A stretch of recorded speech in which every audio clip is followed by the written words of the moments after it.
Hello, friends, and welcome back to Stories About Entitled People. Some people are just plain unconscionable. It's sad when your family tries to get money out of you and thinks you're their wallet.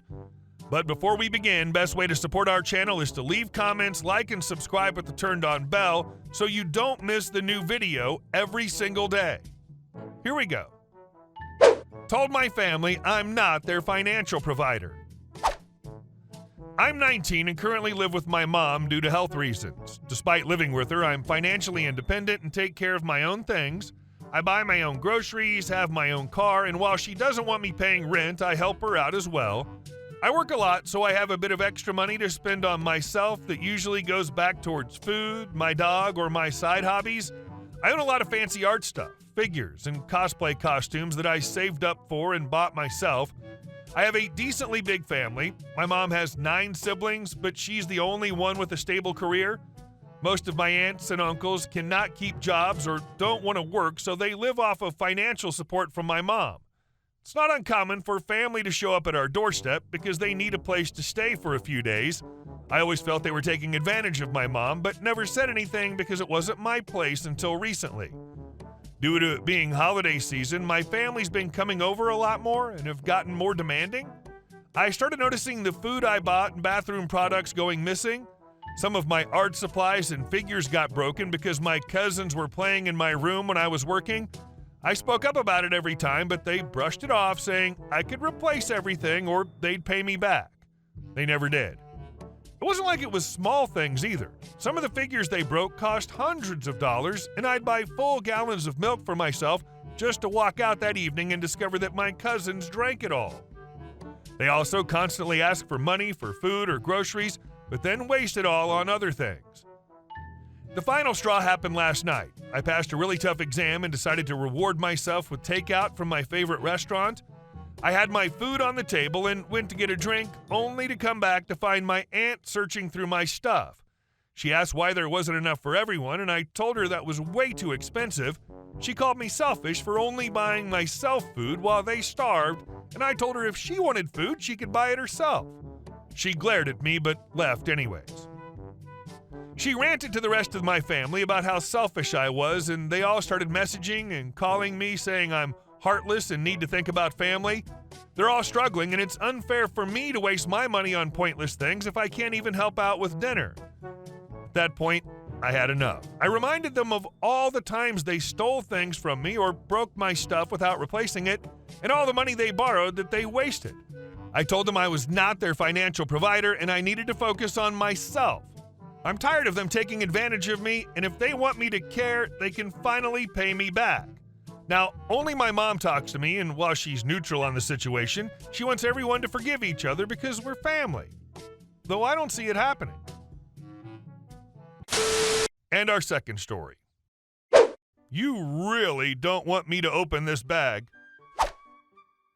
I'm a broke college student. Not like the I spend all my money on DoorDash and beer so I don't have enough money to go out with friends kind of broke, but rather the I once ate a piece of cheesecake that I found on the side of the road because I was hungry kind of broke. Anyhow, I've managed to find a way to swindle a certain convenience store to unwittingly give me coupons that I could use to get free food every now and then. I'd worked there before, so I knew how to take advantage of their coupon system as much as they had taken advantage of me while I worked there. Well, one day I got an $11 in coupons, which I was very excited to use to buy myself some groceries. Now, convenience stores are great, but when it comes to groceries, well, they aren't grocery stores, so options are a bit limited. Of course, for me, it's free, so I'm not complaining. So I'm walking up and down the aisles looking for something slightly nutritious so that I can eat real food and not get that groggy, I've been eating nothing but peanut butter and bread for the last week type of feeling. You know the one. After grabbing some peanut butter and bread, a stack of pink catches my eye. My heart drops. Could it be? Do they have meat? My legs pull me over to the meat stack faster than I can process this miracle, and I'm suddenly face to face with a giant stack of packaged salami. Finally, some good effing food. I grab myself a package of salami and it becomes my new best friend. I imagine our life together. The sandwiches, the snacks, and best of all, the satisfaction of having a real meal.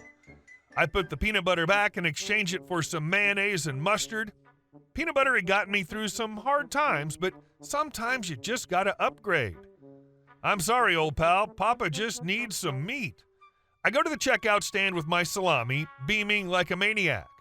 After getting home, I'm ecstatic about this meat, and I immediately unwrap the salami. As soon as I begin peeling it, I realize my mistake. Instantly, the wrath of Genghis Khan charges directly from the meat to my nostrils with a weaponized stench that pulls at my stomach. This is no salami. This is a foul, vile monster. I try to reseal the salami to contain the stench, but it's too powerful. The salami refuses to be contained.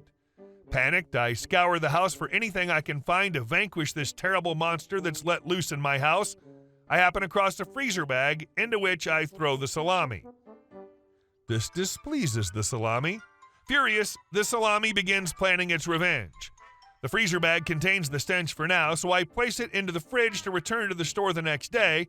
My thinking is that the freezer bag would subdue the salami until the next day, but I'm a fool, a jester, and a clown.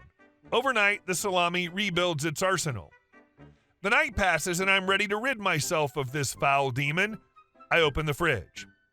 The most putrid, insulting, horrific smell rips its way out of the fridge, grabbing me by the nose and tearing it clean off. The taste of salt fills my mouth, and I'm unsure if it's from the salami or the tears streaming down my face. I rush to grab another few freezer bags and contain the salami as best I can. The signature stench of the salami has filled the room. It's not going away on its own, so I open a window and head back to the convenience store with salami in one hand and a receipt in the other.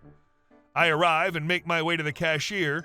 As usual, I look malnourished and have baggy clothing, making me as a suspicious customer.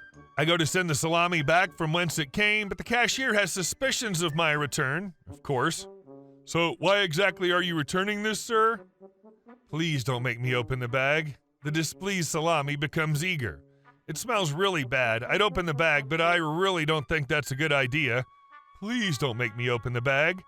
The salami knows what's to happen. Sir, I can't do the refund if it's in this bag. You need to take it out to return it. You're making a mistake. The salami's preparing to strike. I put it in a clear bag so you can scan the barcode through the bag. Trust me, you really don't want me to open this. Please, for the love of all things holy, do not make me release this monster. The salami's foaming at the mouth. Sir, I can't do this return without you opening the bag. Either open the bag or take it home. I can't refund your money if it's in a bag. I worked at this chain for 3 years, and that's never been a policy. I don't know why you would make that up other than to somehow catch me in some act, but please just trust me. The salami suddenly goes silent. It's ready. Are you sure? Yes, it's our policy. No, it isn't, but if you insist, then very well. Don't say I didn't warn you. I barely crack open the freezer bags, and the salami, furious, bursts out with a stench so sour that even the Karen in line behind me pulls her mask over her nose. Actually, the cashier begins coughing as I pull the salami out of the bag. She apologizes profusely about the foul-smelling meat and scans the beast before issuing me $5.99 in-store coupons. I take the bag with me, leaving no line of defense between the cashier and the salami. You said you can't accept bags, right? Well, I guess I'll just keep these bags then. She tries using a store bag to contain the salami, but to no avail, as the store bags aren't airtight.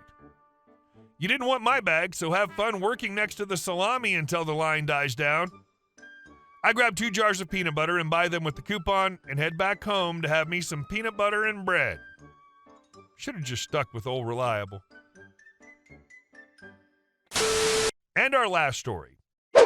I'm being held by HOA hostage. The BOD identified the decks as being unsafe 2 years ago. They raised our HOA fees to cover replacement. Now, when I tried to move out of the HOA, the deck replacements are on hold. The buyer's inspector took my home value from $220K and reduced it to $201K, minus $19K. November 12, 2022, newsletter from the BOD.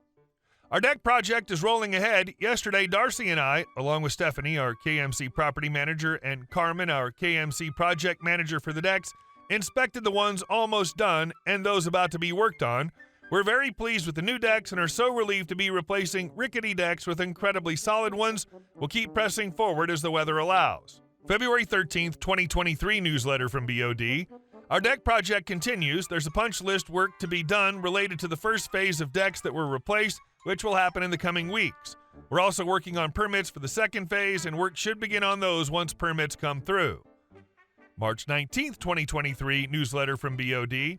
Deck project. Unfortunately, we've hit a significant road bump on this one. The engineer that inspected the old decks inspected the new ones noticed there were several significant ways in which the new decks do not meet his specifications. The contractor is now aware of this and is developing a plan to correct the deficiencies. The engineer and board will review their plan and approve it before any corrective work takes place. In the meantime, we're not starting on more decks until the first round is done properly, and the board has already been thinking and talking about how to close the trust gap on future deck work, whether by the current contractor or a new one. The solution will likely involve the engineer being more involved as construction progresses to confirm his specs are being properly followed along the way. June 4th, 2023 newsletter from BOD. Regarding our deck project, the contractor has been slow in providing a remediation plan, and what they've provided thus far is incomplete. Our lawyer, the engineer, KMC, and the board are all involved in receiving and reviewing a remediation plan to correct the balconies that need to be fixed. Given my experience of being a homeowner in this community for 38 years, and it took 22 years just to check the storm drains, I feel hopeless. I want out. I do also recognize the 2021 rates versus the 2023 rates, 3.15% versus 7.74%. Edit. To get out of this situation, I just changed realtor and found a new buyer. Everything went smoothly. Hey guys, thank you all for watching the video. I'll see you in the next one.